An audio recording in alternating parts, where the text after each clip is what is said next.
नमस्कार, सुबह के 9 बज गए हैं। वक्त हो गया है आपके favourite morning prime time show 9 बज गए का। आपके साथ मैं नेहा बात। हम दो बड़ी खबरों के साथ शुरुआत करेंगे। केंद्रीय कृषि कानून के खिलाफ पंजाब के किसान दिल्ली तक आ पहुंचे हैं। किसानों की लड़ाई दिल्ली तक पहुंच गई है और हरियाणा ने किसानों को रोकने के लिए रास्ते तो बंद कर दिए हैं, वहीं दिल्ली पुलिस भी मोर्चे पर तैनात है। उधर नीतियों के खिलाफ ट्रेड यूनियन ने आज भारत बंद का ऐलान किया है। बिहार में आरजेडी ने हड़ताल का साथ देने का फैसला किया है। बंगाल में सुबह से हड़ताल का असर देखने को मिल रहा है।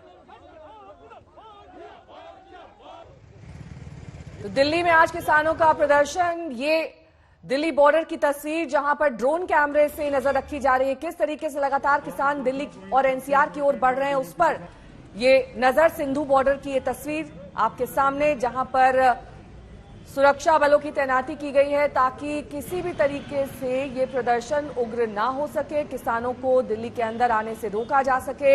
ये 6 तस्वीरें आपके सामने लुधियाना, कुरुक्षेत्र, संगरूर, बरनाला, जिंद और जालंधर की, जहां पर किसान आज मार्च करने वाले हैं। तमाम तैयारियां किसानों की ओर से भी की गई हैं। बड़ी संख्या में उन्हें जुटाया जा रहा है। ट्रैक्टर ट्रॉली के जरिए ये सभी किसान अब दिल्ली कूच की तैयारी कर रहे हैं। ये कहा जा रहा है किसानों की तरफ से कि हमारी मांगें नहीं मानी गई तो देशव्यापी ये आंदोलन हो सकता है। नए कृषि कानून को लेकर किसानों में आक्रोश और गुस्सा लगातार जारी है। किसान लगातार कह रहे हैं कि वो मानेंगे नहीं, वह अपनी बात जरूर रखेंगे केंद्र के लाए हुए 3 फार्म बिल के विरोध में, लेकिन उनको रोकने के लिए पुलिस बाकायदा तैनात कर दी गई है। अगर अब मैं फरीदाबाद और दिल्ली के बॉर्डर पर बात करूं तो आप देखिए कि किस तरह से यहां पर पुलिस के जवान तमाम स्टिक्स के साथ, लाठी के साथ यहां खड़े हुए हैं और किसी भी तरह की एंट्री यहां पर होने नहीं दी जाएगी। और आप देखिए कि पुलिस के जो तमाम गाड़ियां हैं वो मौके पर मुस्तैद हैं। जिस गाड़ी में लगता है कि किसान बैठे हो सकते हैं, उस गाड़ी को बाकायदा चेक करने के बाद ही, मुतमईन होने के बाद ही अंदर जाने दिया जा रहा है। आपको बता दें कि तकरीबन 400 किसानों के संगठन ने दिल्ली चलो अभियान के तहत 26 और 27 नवंबर को दिल्ली में जुटने की बात कही है। अपने विरोध के स्वर को और ऊंचा करने की बात कही है, जिसमें उन्होंने केंद्र के लाए हुए 3 अध्यादेशों, 3 बिल का बाकायदा विरोध किया है। और ज्यादातर किसान पंजाब, हरियाणा, उत्तर प्रदेश और उत्तराखंड से हैं। दिल्ली में वो प्रोटेस्ट करना चाह रहे थे, लेकिन दिल्ली पुलिस की तरफ से उन्हें इजाजत नहीं मिली। लेकिन किसान फिर भी मानने के मूड में नहीं है। कैमरामैन पवन के साथ राम किंकर सिंह, फरीदाबाद, आज तक। अंबाला बॉर्डर से हमारे संवाददाता सत्येंद्र चौहान इस वक्त जुड़ गए हैं। गाजीपुर बॉर्डर से हमारे संवाददाता मुनीश पांडे। सबसे पहले सत्येंद्र, आपका रुख करते हुए, लंबे समय से इस कृषि कानून का विरोध किया जा रहा है, लेकिन अब लगता है कि आज और कल में इसका व्यापक रूप देखने को मिल सकता है, क्योंकि जिस तरीके से किसानों ने तैयारी की है, उनका यही मानना है कि जब तक आवाज दिल्ली तक नहीं पहुंचेगी तब तक उनकी शायद मांगे ही ना मानी जाए।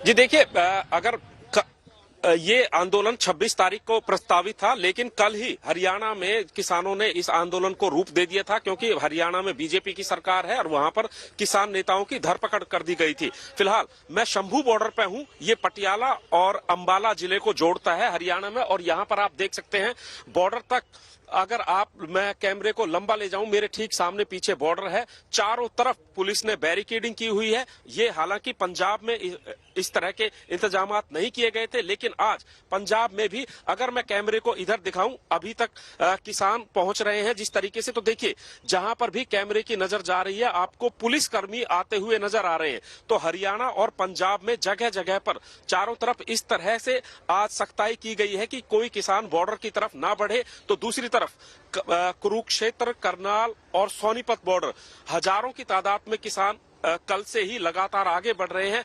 कल हरियाणा में बल प्रयोग भी किया गया, वाटर कैनन भी इस्तेमाल किए गए, और बावजूद इसके किसानों ने करनाल में बैरिकेडिंग तोड़ी। और किसानों का ये कहना है कि वो अपने लाव लश्कर इसके साथ इस तरीके से आगे बढ़ रहे हैं कि अगर उनको रोका गया तो कम से कम अगले 1-2 महीने तक वो सड़क पर बैठकर ही जो है अपने आंदोलन को आगे बढ़ाएंगे। तो फिलहाल स्थिति इस तरह की बनी हुई है, ना तो किसान और ना ही सरकार, दोनों ही मानने को तैयार नहीं है और हालात फिलहाल तनावपूर्ण और चिंताजनक बने हुए हैं। ठीक है, लौटूंगी मैं आपके पास सत्येंद्र। मुनीश पांडे भी हमारे साथ जुड़ गए हैं, गाजीपुर बॉर्डर पर ये मौजूद हैं। मुनीश, वहां क्या स्थिति है, किस तरीके की तैयारी की किसानों को रोका जा सके बॉर्डर पर ही? जी बिल्कुल नेहा, मैं तस्वीरों के जरिए दिखाना चाहूंगा किस तरह के इंतजाम किए गए हैं। ये देखिए, यहाँ पर बैरिकेडिंग की गई है। कल देखा गया था कि बैरिकेडिंग को किसान तोड़ने में सफल हुए थे, इसी वजह से आज कम से कम 6 से 7 लेयर की यहाँ पर बैरिकेडिंग की गई है। इसके अलावा अगर इंतजाम की बात करें तो पुलिस का भारी बंदोबस्त है यहाँ पर, और कोई भी गाड़ी, कोई भी बस अगर बाहर से आ रही है, यानी कि अगर वो गाजियाबाद के बाहर से है, तो वहां से बस के अंदर जाकर पुलिस चेक कर रही है कि क्या उसके अंदर कोई किसान बैठा हुआ है या नहीं बैठा हुआ है। इसके अलावा यहाँ पर क्रेन और उसके अलावा जो फायर ब्रिगेड होती है, उन गाड़ियों की भी मौजूदगी है। सिर्फ इस बात को की तस्दीक ये दे रही है कि कम से कम अगर यहाँ पर किसान पहुंचते हैं तो उनको दिल्ली के अंदर नहीं जाने दिया जाएगा। बॉर्डर अभी तक सील नहीं किए गए हैं। इसके पीछे की बड़ी वजह यह है कि दिल्ली गाजियाबाद से लाखों की संख्या में रोज लोग यातायात करते हैं, लेकिन आज का दिन जो है वो काफी महत्वपूर्ण होने वाला है, न सिर्फ पुलिस के लिए बल्कि यहाँ के लोगों के लिए, क्योंकि अगर किसान यहाँ तक पहुँचते हैं तो बॉर्डर को भी सील कर दिया जाएगा। हालांकि अभी तक जो हालात दिख रहे हैं वो काबू में दिख रहे हैं। जो किसान हैं वो बॉर्डर तक नहीं पहुंच पाए हैं, और इसी वजह से ये जो बॉर्डर है वहां पर पुलिस की भारी मौजूदगी है बैरिकेडिंग के साथ में, ताकि किसान किसी भी तरीके से राजधानी दिल्ली में ना पहुंच पाए और अपना प्रदर्शन कम से कम दिल्ली के अंदर ना कर पाए। ठीक है, लौटूंगी मैं आपके पास। मनीष, हिमांशु मिश्रा हमारे संवाददाता तमाम जानकारी के साथ सिंधु बॉर्डर से जुड़ गए हैं। हिमांशु, वहां क्या तस्वीर है, क्या सिंधु बॉर्डर को भी सील किया जा सकता है? किस तरीके की तैयारी वहां पर पुलिस और प्रशासन की, साथ ही क्या बल प्रयोग की भी तैयारी की गई है? देखिए, हम यहाँ के आपको पूरी तस्वीर दिखाते हैं। पुलिस की भारी मौजूदगी है। आप देखिए, दिल्ली पुलिस, महिला पुलिस, इसके अलावा सीआईएसएफ, पूरी यहाँ पर बटालियन मौजूद है, पूरी तैयारी है। दूसरी तरफ आप देखिए, वाटर कैनन आपको यहाँ पर खड़ा दिखेगा, यानी कि पुलिस यहाँ से अंदर जाने नहीं देगी।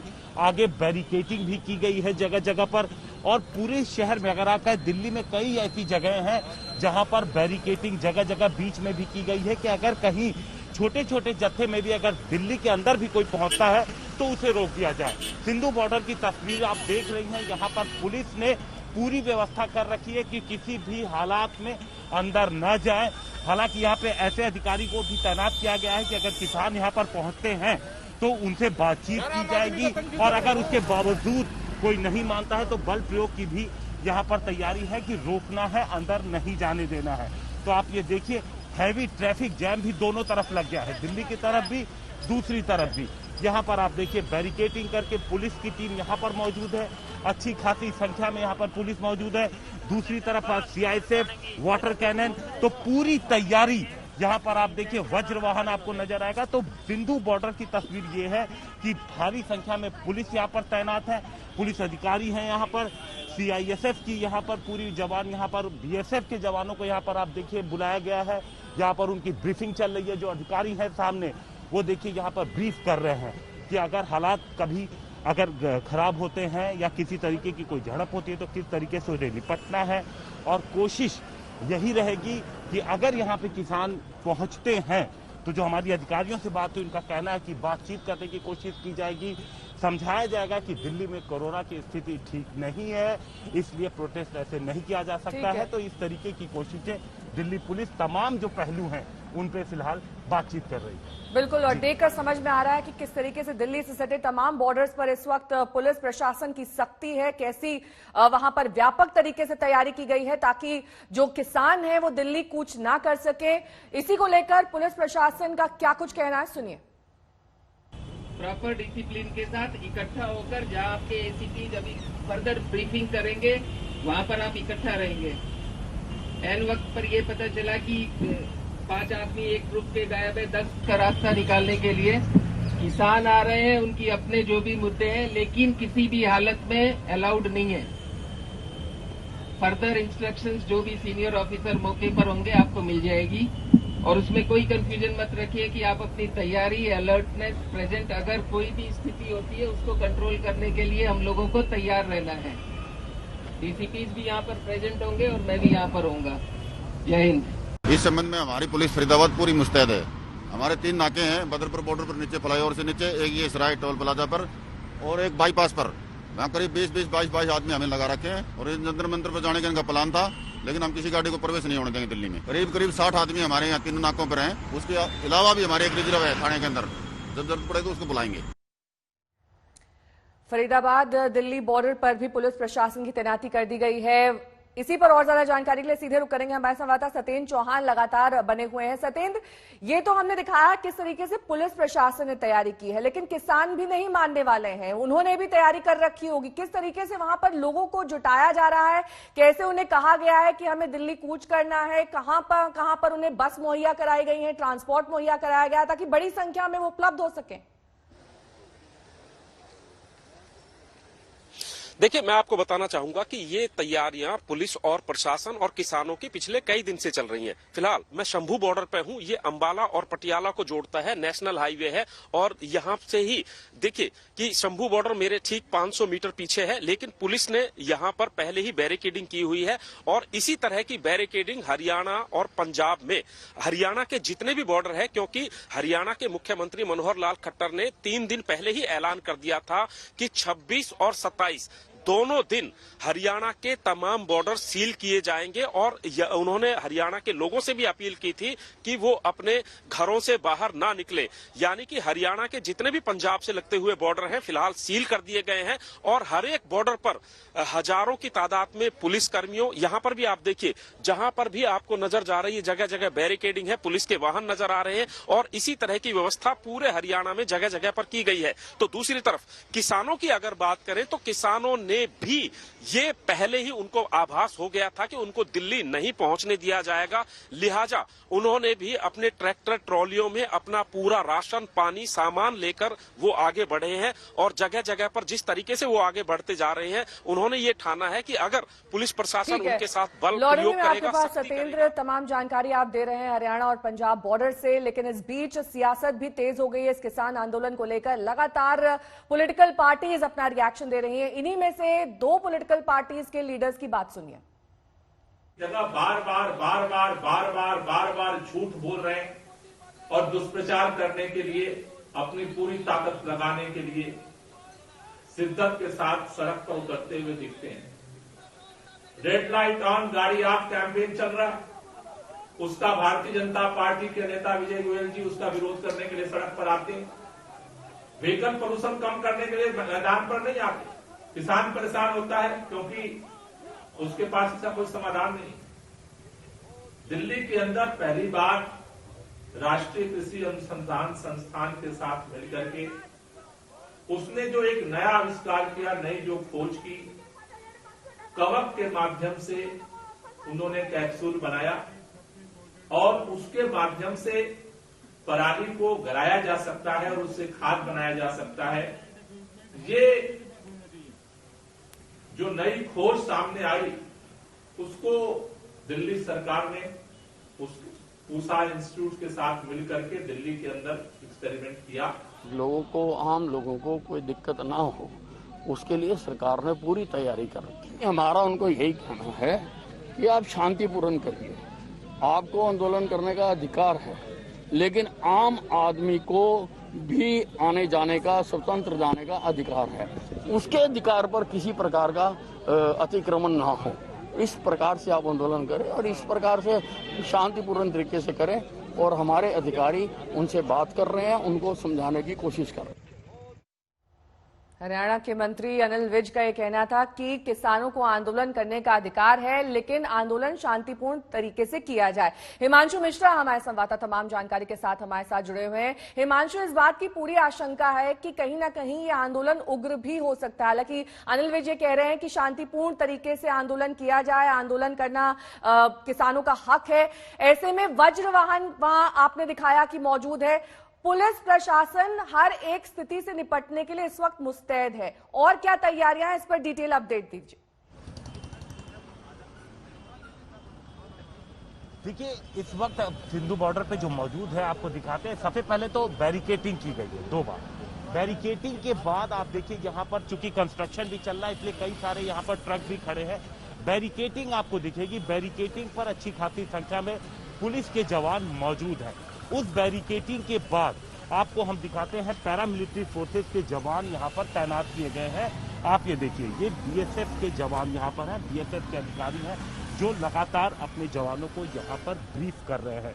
इसके बाद हम आपको आगे की तरफ लेके चलते हैं। देखिए, यहाँ पर एक वज्रवाहन खड़ा हुआ है, यहाँ पर जो पूरी तैयारी के साथ यहाँ पर पुलिस है, साफ दिखाती है कि किस तरीके से पुलिस यहाँ पर तैनात है।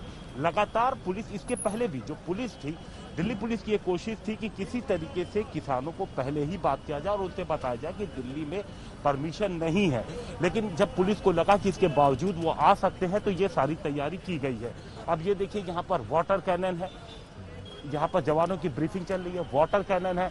दूसरी तरफ हम आपको आगे की तरफ अगर लेके चले तो आपको वहाँ पे दिखाते हैं कि किस तरीके से जो दिल्ली पुलिस के जवान हैं, दिल्ली पुलिस के अधिकारी हैं, वो यहाँ पर तैनात हैं। दूसरी जगह यह है कि अगर परिस्थिति खराब होती तो यहाँ पर ही बैरिकेडिंग की तैयारी पुलिस ने कर रखी है। और ये देखिए, तमाम जो दिल्ली पुलिस के जवान हैं यहाँ पर उनकी तैनाती की गई है। और ये किस तरीके से अलर्ट के कंडीशन में यहाँ पर हम आपको दूसरी तरफ अगर पुलिस को दिखाएं तो देखिए, अलर्ट के कंडीशन में यहाँ पर आपको पुलिस के जवान नजर आएंगे। दूसरी चीज, जितनी महिला पुलिस है उतने ही संख्या में यहाँ पर पुरुष पुलिस है, यानी दोनों की तैनाती बराबर से की गई है कि अगर महिलाएं भी होती हैं तो उनकी स्थिति को कंट्रोल किया जा सके। और आगे सीआईएसएफ के जवान, आप देखिए, फायर की भी गाड़ी यहाँ पर बुला ली गई है। तो किसी भी परिस्थिति से निपटने के लिए यहाँ पर पूरी तैनाती की गई है। एम्बुलेंस भी, अगर कोई जरूरत पड़ती है तो एम्बुलेंस की भी पहले से ही, आप यहाँ पर देखिए, एक एम्बुलेंस को यहाँ पर लाके खड़ा किया गया है। तो हर परिस्थिति से निपटने की पुलिस की कोशिश है। तैयारियों को देख करके लग रहा है कि पुलिस को कुछ आशंका है, पुलिस लगातार कोशिश कर रही है बातचीत करने की। सिंगू बॉर्डर की तस्वीर यहाँ पर हिमांशु में दिखाते हुए गाजीपुर बॉर्डर पर हमारे संवाददाता मुनीश पांडे भी लगातार मौजूद हैं। मुनीश, ये माना जा रहा है कि जो किसानों का महाधरना है, बड़ी संख्या में किसान आ सकते हैं, लेकिन तमाम तैयारियां हम देख पा रहे हैं कि दिल्ली और एनसीआर के बॉर्डर्स पर की गई है। जहां पर आप खड़े हैं वहां पर अगर पुलिस प्रशासन के किसी अधिकारी से आपकी बात हुई हो, किस तरीके से वो आज की स्थिति से निपटने के लिए तैयार है? जी देखिए नेहा, 470 से ज्यादा किसान के ऐसे संगठन हैं जो कि सरकार की उन नीतियों के खिलाफ आए हैं जो उन्हें लगता है किसान विरोधी हैं, और इसीलिए वो दिल्ली में जाकर अपना प्रदर्शन करना चाहते हैं। तैयारियों की अगर मैं बात करूं तो एक बार फिर से तस्वीरें दिखाऊंगा। देखिए, 6 से 7 लेयर की बैरिकेडिंग की गई है, क्योंकि जब किसान आते हैं तो वो अपनी ट्रैक्टर ट्रॉली के साथ आते हैं। 1-2 लेयर की जो बैरिकेडिंग होती है उसको तोड़ते हुए बाहर निकल जाते हैं। इसके लिए आज पुलिस का कहना है कि यहाँ पर 7 लेयर की बैरिकेडिंग है, ताकि अगर ट्रैक्टर को लेकर वो यहाँ पर आना चाहें तब भी वो इसको पार नहीं कर पाएंगे। इसके अलावा कई सारे जो बैरिकेड्स हैं वो पहले ही एहतियात के तौर पर रखे गए हैं कि अगर किसान इधर कूच करने की तरफ आते हैं तो कहीं ना कहीं इन बैरिकेड्स का भी इस्तेमाल किया जाएगा। अगर मेरे कैमरामैन आपको बाईं तरफ तस्वीरें दिखा पाए तो यहाँ पे वरिष्ठ अधिकारियों के साथ साथ जो फायर ब्रिगेड की गाड़ियां हैं उनको रखा गया है। एक तो उनको वाटर कैनन की तरह इस्तेमाल किया जाएगा, या अगर कोई आगजनी की घटना होती है तो उस पर भी तुरंत काबू पाया जा सकता है। इसके अलावा इस तरह के बैरिकेड्स गाजियाबाद में कई इलाकों पर लगाए गए हैं, क्योंकि ये जो इलाका है ये किसान बहुतायत इलाका है। कई सारे जिले हैं, कई सारे शहर हैं जहां पर किसान रहते हैं, और वो यही रास्ता लेकर दिल्ली में घुसने की कोशिश कर सकते हैं। और यही वजह है कि यहाँ पर पुलिस ने पहले से इंतजाम कर दिए हैं। पूरी कोशिश रहेगी किसान पहली बात तो यहाँ तक ना पहुंच पाए, और अगर यहाँ तक बहुत बहुत शुक्रिया इस तमाम जानकारी के लिए आपका। चक्रवाती तूफान निवार आधी रात के बाद तमिलनाडु और पुडुचेरी के तटों से गुजरता हुआ आगे निकल चुका है। मौसम विभाग के मुताबिक टकराने के बाद चक्रवाती तूफान अब पहले की तरह खतरनाक नहीं रहा, लेकिन तेज हवाओं के साथ बारिश अब भी जारी है।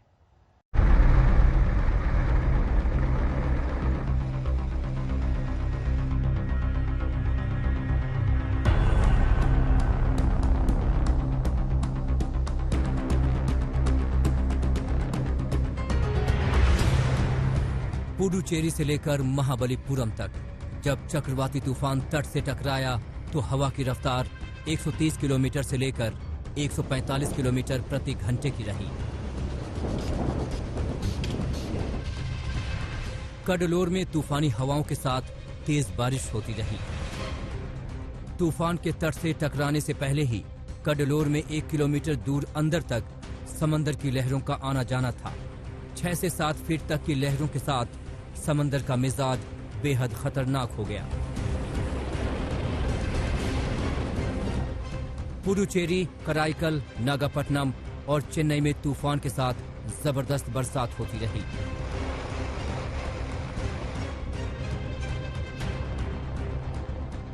पुडुचेरी और तमिलनाडु के इन इलाकों में कल से ही लगातार बारिश हो रही है और तेज हवाएं चल रही हैं।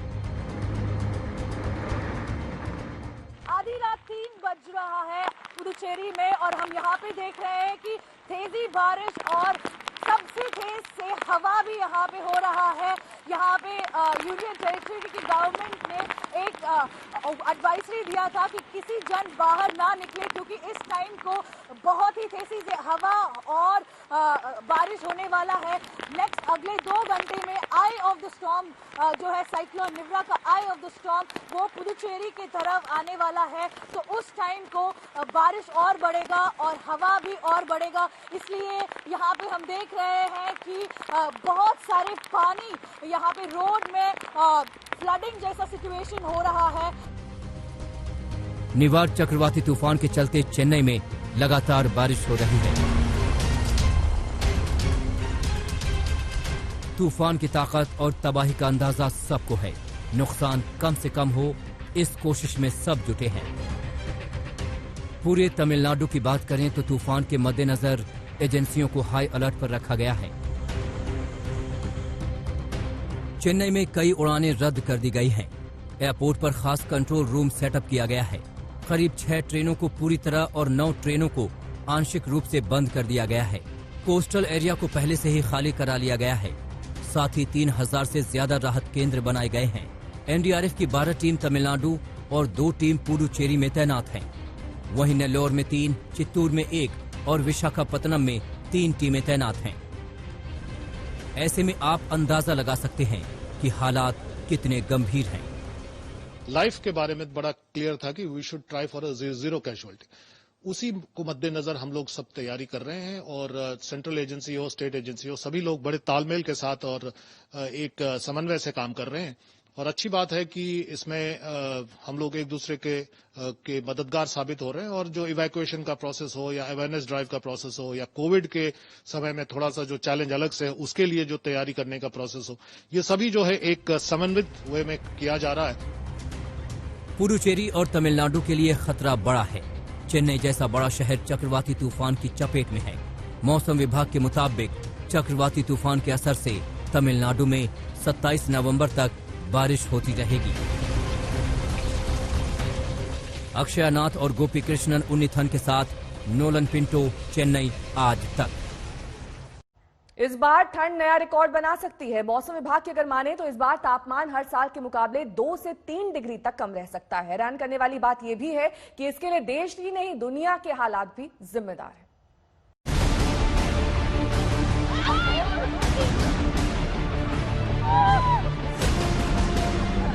इस बार पहाड़ों पर बर्फबारी नवंबर में ही शुरू हो गई। वहीं दिल्ली भी दिसंबर की बजाय नवंबर में ही सिहरन महसूस करने लगी। रविवार को दिल्ली में 17 साल का रिकॉर्ड भी टूटा। अब अनुमान है कि दिल्ली में इस बार तापमान सामान्य से 2 डिग्री तक कम हो सकता है और ऐसा बाहर से आने वाली ठंडी हवा की वजह से होगा। ग्लोबल फैक्टर में जो ला नीना का प्रभाव इस पर हमारे पास ग्लोबली पूरा पड़ रहा है। इसकी वजह से हमारे पास ठंड पूरे ग्लोब में भी टेम्परेचर जो कम आ रहा है और जो नॉर्थ वेस्ट इंडिया स्पेशली ज्यादा प्रभावित है। दूसरा, अगर लोकल फैक्टर के हिसाब से हम देखेंगे तो जो वेस्टर्न डिस्टर्बेंस का के चलते हमारे पास ठंड पड़ती है। जब भी वेस्टर्न डिस्टर्बेंस आता है उसके साथ हमारे पास पहाड़ों पे बर्फबारी होती है, बारिश होती है, साथ ही साथ मैदानी इलाकों में भी बारिश होती है। तो उसके जब वेस्टर्न डिस्टर्बेंस चला जाता है उसके बाद तापमान में गिरावट हमारे पास आती है। फिलहाल वेस्टर्न डिस्टर्बेंस की वजह से पहाड़ों पर बर्फबारी हो रही है। इसके बाद तापमान में गिरावट का अनुमान है। वैज्ञानिकों के मुताबिक लानीना इफेक्ट इसके लिए जिम्मेदार है। आखिर ये लानीना इफेक्ट होता क्या है? लानीना के हालात प्रशांत महासागर में बनते हैं तो गर्म हवा से सतह का पानी अमेरिका से इंडोनेशिया की ओर जाता है। जब गर्म पानी आगे बढ़ता है तो ठंडा पानी ऊपर सतह पर आ जाता है। जलवायु के हिसाब से लानीना वाले साल में सर्दियों में हवाएं कहीं ज्यादा तेज चलती हैं। इससे भूमध्य रेखा के पास पानी सामान्य से ज्यादा ठंडा हो जाता है। यही ठंड दुनिया के साथ साथ भारत के तापमान को भी कम कर सकती है। अगर उत्तर भारत के मौसम को हम एक वाक्य में समझें तो इस बार तापमान गिरेगा और प्रदूषण बढ़ेगा। और इसके कारक सिर्फ घरेलू नहीं है, बल्कि इस बार अंतर्राष्ट्रीय वजह भी इसके पीछे है, क्योंकि ला नीना इफेक्ट न सिर्फ भारत के बल्कि पूरे विश्व के तापमान को नीचे लुढ़का रहा है।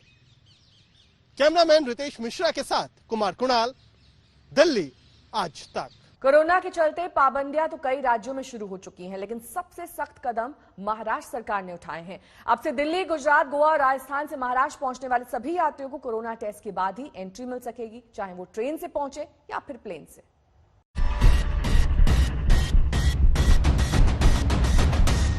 एक वो दौर था जब महाराष्ट्र में कोरोना की रफ्तार देखकर पूरा देश दहल रहा था। एक वक्त ये है जब देश के बाकी हिस्सों में संक्रमण का हाल देखकर महाराष्ट्र अपनी खैरियत के लिए फिक्रमंद हो गया है।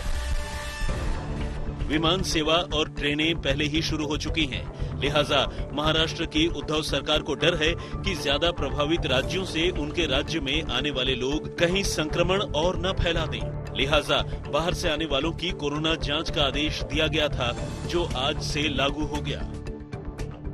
गेट पर हमारी मौजूदगी है और यहाँ पर जितने भी इन 5 राज्यों से, खास तौर से 5 राज्यों यानी कि एनसीआर के इलाके को अगर हम मिला लें कि राजधानी दिल्ली से वो फ्लाइट पकड़ते हैं, तो यहाँ से जितने भी यात्री आने वाले हैं उन सभी के ऊपर ये नए नियम लागू होंगे।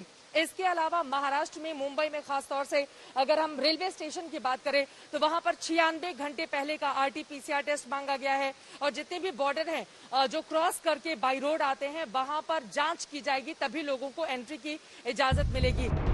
नया नियम लागू होने के पहले दिन जिसका अंदाज था वही हुआ। एयरपोर्ट पर उतरे लोग घंटों घंटों तक पहले जांच और फिर रिपोर्ट के इंतजार में अंदर ही बैठे रहे और बाहर उनके परिवार के लोग परेशान रहे।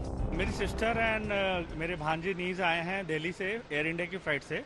दे लैंडेड एट 12:40, बट अभी तक उनको बाहर नहीं छोड़ा गया है क्योंकि सब पैसेंजर्स को रोका जा रहा है जिनको कोविड RT-PCR का रिपोर्ट्स लेके आना है। And they are charging now 1400 rupees, which is not good actually. Maharashtra सरकार ने ये नियम 4 राज्यों के लोगों के लिए लागू किया है। दिल्ली, NCR, गुजरात, गोवा और राजस्थान के लोगों को टेस्ट करवाना जरूरी होगा या फिर 72 घंटे पहले की कोरोना नेगेटिव रिपोर्ट एयरपोर्ट पर दिखानी होगी। यही नियम ट्रेन से महाराष्ट्र पहुंचने वाले यात्रियों पर भी लागू है। 4 राज्यों से महाराष्ट्र पहुंचने वाले यात्रियों को 96 घंटे पहले की कोरोना रिपोर्ट दिखानी होगी या फिर स्टेशन पर उनकी जाँच की जाएगी।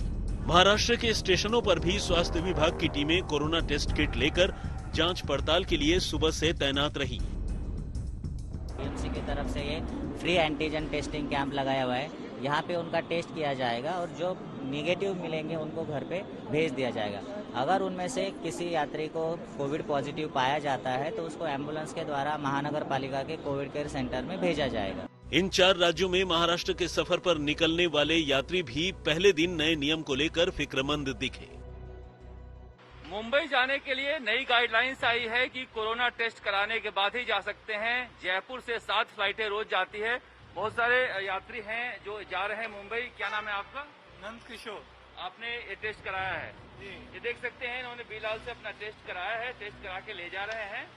महाराष्ट्र सरकार बिना किसी लाग लपेट के कह रही है कि दिवाली के बाद संक्रमण बढ़ा है, लिहाजा कोई चांस नहीं ले सकते। दिल्ली, राजस्थान, गुजरात, गोवा, इस राज्य से कोई भी बाय एयर आना चाहते हैं या बाय रेल आना चाहते हैं या बाय रोड आना चाहते हैं, उनको RT-PCR टेस्ट करना कंपलसरी रहेगा। जब तक RT-PCR का 3 दिन पहले का रिपोर्ट वो बताएंगे नहीं, तब तक उनको महाराष्ट्र में एंट्री नहीं मिलेगी। पहले ये चर्चा थी कि महाराष्ट्र सरकार दिल्ली से ट्रेन और विमान सेवा पर फौरी तौर पर रोक लगाने की तैयारी में है। ऐसा फैसला ममता बनर्जी भी पहले कर चुकी हैं, लेकिन उद्धव ठाकरे फिलहाल यात्रियों की कोरोना जांच से ही हालात काबू में करने की सोच रहे हैं। मुंबई से चित्रा त्रिपाठी, पंकज उपाध्याय और जयपुर से शरद कुमार के साथ आज तक ब्यूरो।